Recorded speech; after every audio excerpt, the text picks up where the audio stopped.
The podcast you're about to hear was made with Anchor. Make your own podcast for free at anchor.fm. Feeling lost? Not sure about who you are or what you should be doing next? Stay tuned. That's what we're talking about today. Hi, everybody. I'm Heather Gray, a mindset coach over at choosetohaveitall.com, and I've started a conversation with you guys this week about identifying who you are, how you want to move through the world, and what your goals are, and the steps you need to take to get there. Admittedly, the conversation's been a little frenetic, disorganized, and maybe even a little discombobulated.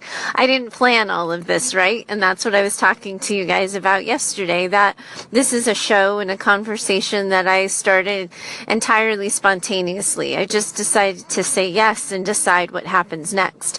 So when you start conversations that way and you're all over the place, sometimes you leave people confused. And that's the feedback I've been getting over the past 24 to 48 hours. As I start talking to all of you about discovering who you are and how you move through the world and what you want to do next. And I'm learning from each of you that some people are simply feeling lost, that they've gotten so disconnected from who they are or how they want their lives to be or where they want to go next, that they simply don't know what to do. And then when they try to stop and get still with themselves and figure that answer out, the noisy space of friends and family with opinions, the social media news feeds, the community responses all around them are making them entirely unsure of how they're going to find any possible direction. And I have some ideas, and that's what I'd like to continue with today. As soon as you realize you're lost and you don't know how you got here, the self-deprecating thoughts sort of take over, right? How did I get here? How have I become this person who doesn't know who he or she is? How have I built a life where I can't identify myself or know who I am when I look in a mirror? And those types of thoughts take you down a rabbit hole that leads nowhere good. We could pick apart how you got here if you want to call in, tell me your individual story. You know, I'm a therapist with 10 years experience in private practice. I could probably help you figure it out, but it's actually not the right question. The right question is, when was the last time you censored yourself? When was the last time you should have said yes, but you denied yourself an opportunity? Or you said yes when you really should have said no because it wasn't what you wanted and it wasn't what was going to serve you best? When was the last time you had an idea and you didn't pursue it because someone said, oh, it'll never work? Or you just simply immediately thought to yourself that it would never work and you never took the time to test the theory or to ask around or get information or try to figure it out? The best way to start finding yourself is to ask yourself the last time you said no to yourself and to see where you can hit the rewind button on that, where you can have an undo moment and do it over and find a new path and chart a new direction. When you start to look at all of the ways you've deprived yourself of the things you've wanted for yourself, the things you've hoped for yourself, the times you've sort of put off goals and things that you had hoped to achieve by a certain point, and you put those goals on hold for something else that's sitting in front of you more immediate, that's how you got lost. That's how you stopped finding your way. And if you want to immediately start to figure out who you are, the first question you should ask is, when was the last time I censored myself? And if I wouldn't have censored myself, how would that ending have turned out differently? Step 2 is take an inventory of where you've been. So often we get caught up in lives, right? Like things just simply get busy and we say yes in the moment to things we shouldn't have said yes to, and life happens and we have amazing moments and milestones, and then we have heartbreaking, crushing defeat, and it becomes one thing after another, and our lives sometimes run at a ridiculous, frenetic pace that leave us just looking for the time when we can unplug, numb out, and disconnect. But sometimes when life happens, when things have happened back to back, even if it's good, we haven't taken the time to check in with ourselves, to say, since the last time I felt like I was really clear on knowing myself, the last time I felt like I knew who I was and what I was about was when, and then you fill in the blank. And take an inventory of what's happened in your life since the last time you did that check-in. What are the wins? What are the losses? What are the hurts? And what are the joys? And take a moment to just take a walk and think quietly to yourself, to sit and journal if you're the journaling kind, to update a friend and to hear yourself tell yourself your story out loud, but to see how these experiences have changed you, shifted your point of view, altered the path that you thought you would be on. Just take a moment or two or three or four and update yourself on you. Who are you now? How do you think? What do you believe? What do you wish now that life has handed you these series of events? This is right around the time the hater in your head starts showing up, because you realize there were paths you could have taken and didn't. There were moments that you really wanted to succeed, but you somehow failed yourself. Chances you didn't take, opportunities that you just passed by and you thought it was only momentarily, but you never went back to it.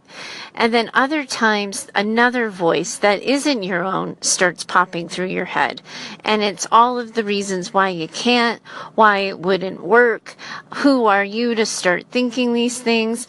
And sometimes that hater in your head and the voice isn't your own. Sometimes it's that of our family from childhood and old stories that have just existed inside since what feels like the beginning of time. Sometimes it's the pressure of the social, interactions that we have and cultural beliefs. But when you look at paths you didn't take and the noise in your head about it, whose voice are you hearing? Whose sort of argument are you railing and rallying against? Who are you fighting as you try to check in and build this brand new you? Because when you don't know the enemy, when you don't know what it is you're battling, you end up caught in the fight sometimes. And then you just get stuck in that conflict and arguing back. And it's like you sit and spin and sit and spin and you never move to a new direction. But when you can start to break apart where the voices are coming from, those that are coming from you, and how do you make peace with that? Those that are coming from outside people who may simply be threatened or challenged by your change process, and other people who simply don't understand. But when you can get really clear on where the noise is coming from, you can start to sort it out a little bit differently, and you can decide who you want to be in that noisy space. But until you recognize what the noise is and where it's coming from, sometimes you just get stuck listening to it. Then you can't be afraid to be really still with yourself and to listen to the quiet. We can't find out the direction we're supposed to be in, the place in life we're supposed to be, or anything that happens next if we're running from the silence, if we're afraid of what we're going to find out, if we fear the answer. Because it's in the silent moment of checking in with ourselves, of asking ourselves, who am I? What do I want to be what do I want my life to be like? And how do I want to move through the world? Those are big questions that we can't just grapple with in a single podcast interview or discussion.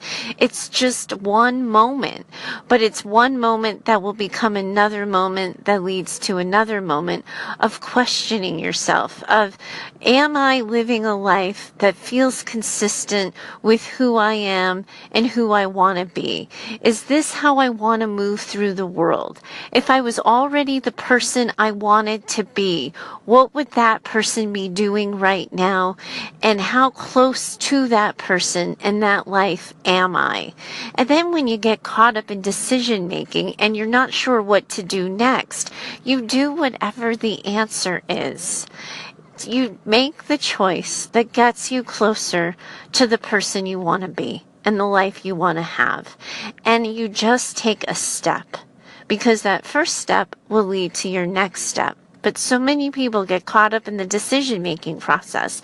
They don't know where to go. They don't always even know their options. And they forget that everything is figure-outable.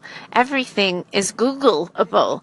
But we have to start with asking ourselves the question, and then we can chart the path. And we can't fear the question, nor can we fear the answer. One of the messages I got this week was from somebody who's feeling deeply affected by the cultural, political climate we find ourselves in right now. I know that I'm collecting listeners from all over the world right now. I have friends in Australia and Sweden and the United States and the UK listening. And so not everybody knows what I'm talking about. And of course, podcasts live for eternity. So you might be listening to this months ahead of what's right now. But we're in August of 2017 as I talk to you, and I'm an American in the United States, and last week we had a white supremacy rally in West Virginia, and several people were injured, 3 people were killed, and our president failed to demonstrate leadership. And it's been a national conversation about race and how to show up, and what leadership looks like in a moment of, sort of cultural, racial crisis. There's a lot of opinions out there on social media, and the message that I received was when everybody's telling me that if I'm not loud, I'm not angry enough. If I'm not speaking out, I don't care enough. When people are judging the way I show up in this conversation, how do I choose my path?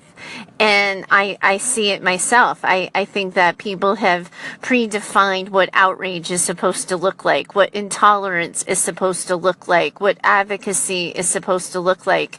And they're coming at the conversation from whatever their own personal worldview is. But in doing that, they're telling everybody how to be and how to move. And I know what that pressure is like, and that pressure exists in every area. We could be talking about your workplace and what you need to do to get promoted. We could be talking about how do you show up for your family when your family's in crisis. That everybody has expectations for how we're supposed to move through the world. And when those expectations feel so oppressive and so hard, and that like no matter what we do, the answer's going to be wrong, it's really hard to find our way. But I want to take you back to a critical question. If you tell yourself, I refuse to change who I am or how I move through the world based on how other people treat me. If you use that to inform your decision making, you get to decide who you are and how you move through the world, given the political climate, the work climate, the family climate, whatever is sort of pressing down on you now, you can decide for yourself. I want to take this path. Now, the problem with that, and this is the part that I think people are struggling with and nobody's really saying out loud, is that there's always going to be a natural consequence to choosing the path that's best for us. The path that's best for us isn't always going to be what makes other people feel better. Right now in the political climate, which was the root of the question when I had originally been asked, people are feeling comforted if there's a ton of outrage, if there's a ton of anger and backlash and fighting and protesting, and there's not a lot of room for the quiet people to have more measured, quiet responses because the pressure to be loud, to be rageful is so intense in the social media spectrum. The natural consequence to being still with yourself or tuning into a more introverted response or a more quiet, passive response is you are going to disappoint people. People are going to be let down by your response, no matter what we choose, no matter what environment we're in. When we go against what other people want of us, the natural consequence is we're going to disappoint them. That's simply not a reason to change our path or to change what we do next. Disappointing other people is always going to be a natural consequence of being true to who we are, but Honestly, more often than not, I sat in a therapy chair for 10 years offering therapy to people, and I can tell you the most lost people, the most unsure of themselves, are the people who live their life in avoidance of disappointing other people, because they never did the things they really wanted, they never said the things they really wanted to say, and they refrained from rocking the boat. That when you're feeling lost, and when you're feeling unsure and you don't know how the heck you got here, you have to be willing to sit in the discomfort that comes with disappointing other people. Until you're willing to sit in that discomfort, you're constantly going to feel unsure of yourself. It's just a natural consequence of not being true to you. That's just what happens next. However, if you can sit in that discomfort, if you can wait it out and choose you and say the thing you want to say, show up in the way you want to show up, not show up in the ways that you would prefer not to, when you get to the other side of that decision, that's when it starts to feel good. It's not supposed to feel good in the moment of setting a boundary and disappointing somebody who wants you to show up in a certain way. It's not going to feel good when people, in order to feel better, need you to do X when you would really prefer to do Y. That is simply uncomfortable. It's a normal response, a human response to feel uncomfortable when we are making other people unhappy. However, gut through that moment. Choose you, sticking through like the part that's hard for you. When you get to the other side and you have that response that's more consistent with who you are, how you move through the world, that's when you start to find yourself again. And that's how we become full circle.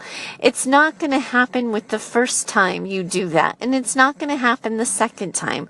But when you consistently make choices as you're facing decisions that are more in line with the person you want to be and the life you want to have, everything gets better from there. You start to put together each building block of choosing you. And before you know it, when you do that check-in of recent events, you have a series of events where you put yourself and your story first on the list. And when that happens, you typically start to feel found. If you're feeling lost and you're unsure, you've got to start this process. You don't start to find your way until you do.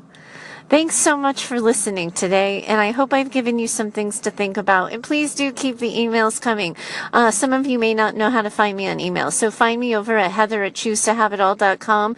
Let me know that you're listening. If you're liking what you're hearing and you think I'm on the right track and you think it's time to start putting up some iTunes reviews, I surely would appreciate that, but only if you think I've earned them. I'm still earning my stripes here, and I accept that, and it comes with the territory. But definitely let me know what you're thinking, what you'd like to hear more of, what you'd like to hear less of, and let's keep the conversation going next time. Thanks so much. Have a great day.